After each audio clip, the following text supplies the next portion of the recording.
अभय भारद्वाज जी। जय जय श्री हितहरि वंश महाराज श्री, मेरा एक प्रश्न है। महाराज श्री, हमारे स्कूल के बच्चों का एक ट्रिप बाहर जाता है कहीं घूमने, तो वहाँ प्याज व लहसुन का भोजन मिलता है, पर हमारा भी बहुत मन होता है उन बच्चों के साथ जाने का, पर हम कभी बाहर का भोजन नहीं पाते। जैसे चले जाओ और सब खा रहे हैं तो आप वहाँ भूखे मत रहो, राधा राधा राधा बोल के पालो, मांस और ये गंदी चीजें ना पाओ। प्याज को थोड़ा वो जैसे आलू पैदा होती ना, ठीक उसी जगह उसी भूमि में उसी पद्धति से प्याज भी पैदा होता है। बस अंतर एक घोर तमोगुणी है उसका प्रभाव, इसलिए संत जनों ने उसको निषेध किया है, क्योंकि हमको तमोगुण रजोगुण त्याग कर सतोगुण होते हुए भजन में बढ़ना है। इसलिए वो कोई ऐसा पाप वाला कार्य नहीं है कि जैसे मुर्गा ये सब खाने वाले, वो कोई पाप नहीं है, पर वो भजन में विघ्न है।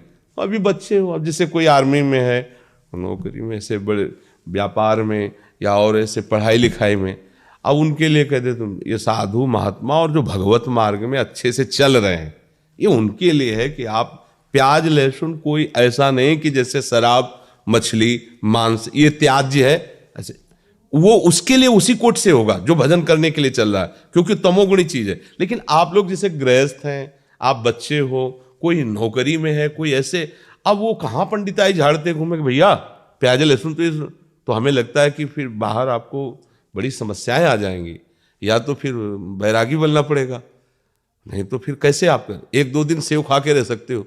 अब आपको अमेरिका जाना है, यहाँ जाना है, वहां जा, तो अभक्ष्य पदार्थ मत खाओ जिसमें दूसरों को कष्ट होता है। ये हम अनुमति नहीं दे रहे, आज्ञा नहीं कर रहे कि सब खाओ, हम उनकी बात करें कि जो समस्या है। अब जैसे कोई ये नौकरी पेशा में लगे, अब उनको जाना है इधर उधर टूर में, उनको कहाँ बताएं कि कैसे, तो ये कोई पाप नहीं है। एक होता है ना कि ये खाना पाप है, जैसे आप मांस खाओगे ये सब, ये पाप है, ये पाप नहीं पर ये तमोगुण है, ये भजन का विरोधी भाव पैदा करेगा, इसलिए इसको मना किया जाता है। तो अभी तुम बच्चे हो, ना खाओ, अच्छा है, आदत मत बिगाड़ो, पर आप गए हो सब पा रहे हो, तुम भूखे बैठे रहो, तो हमें लगता है कि अभी बच्चे हो, ये आपके लिए शायद है कि ऐसा ठीक ना रहे। ठीक है, क्योंकि अब मान लो 2 दिन के लिए गए, 3 दिन के लिए, अब सब पा रहे हैं, तुम बैठे देख रहे हो, तो कैसे रह पाओगे। थोड़ा और सयाने हो जाओ, फिर ये निष्ठा बन जाए तो कभी मत पाना।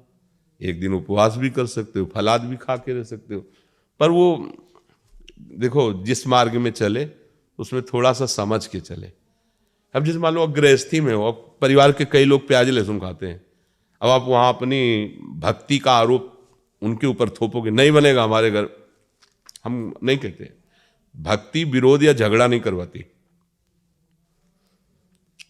अपने घर में जो बनाने वाले हैं उनसे प्रार्थना कर दी कि आप सबके लिए जैसा बनाइए।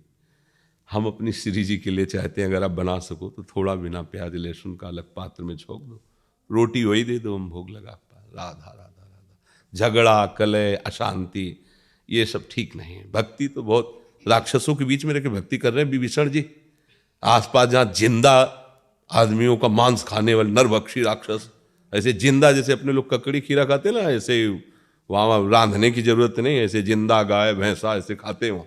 और एक एक नहीं कि एक भैंसे में हो गया, वो तो सो रहे थे। कुंभकर्ण जी अगर रोज जगे रहे तो सृष्टि खत्म कर दिया ऐसे खाने वाले, और उनके बीच में रह के भजन कहते हमारे भजन का वातावरण ठीक नहीं। अब देखो भजन का वातावरण अगर कुटिया से बाहर विभीषण निकले तो बताओ आसुरी प्रवृत्ति का बोल वाला है लंका में, केवल आसुरी प्रवृत्ति का, लेकिन वहां रह करके राम भक्ति ऐसी कर रहे हैं भगवान कह रहे तुम सरीखे संत प्रेम हो रहे।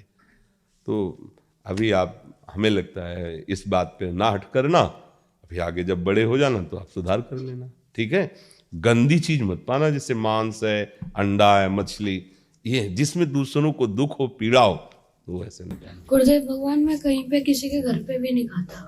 वैसे ये तो बहुत बढ़िया बात है, पर हम आपका बच्चा स्वरूप देख के कह रहे हैं कि अब मान लो कि रिश्तेदारी के लिए 4 दिन के लिए गए तो कहूँ दूसरे घर ले खाते तो फिर क्या होगा, तुम्हारी मम्मी को तुम्हारे लिए पर्सनल या तो बना के देना होगा या साथ जाए वो बना के पवावे।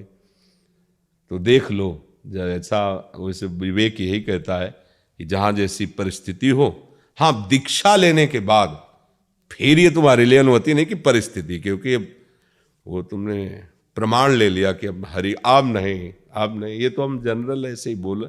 दीक्षा लेने के बाद अगर कह दो कि हाँ महाराज जी कह रहे थे उसमें कोई पाप नहीं पास, ये बात नहीं। दीक्षा वाले के लिए ले, दीक्षा ले लिया तो अब आपको सब मंत्र दीक्षा लेने के बाद फिर सिद्ध। ये तो बच्चे हैं या नौकरी पेशा में लगे, राधा राधा जपो, प्रभु का नाम लो, ऐसा कुछ हो जाए तो कोई आगे बढ़ो। पर ये जो दीक्षा ले चुके उनके लिए ऐसा नहीं कि आप प्याज ले सुनो ऐसा सब पा सकते हैं। देखो उनके लिए कहा कि घर वाले पाए, आप सावधानी से रहें।